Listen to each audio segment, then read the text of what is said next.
បងនឹកគេនៅឡើយត្រានត្រៃមិនកាត់ចិនត្រៀមចិត្ត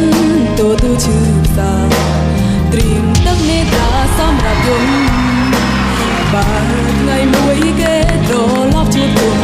ខ្ញុំមានតែសូមដកខ្លួនចេញ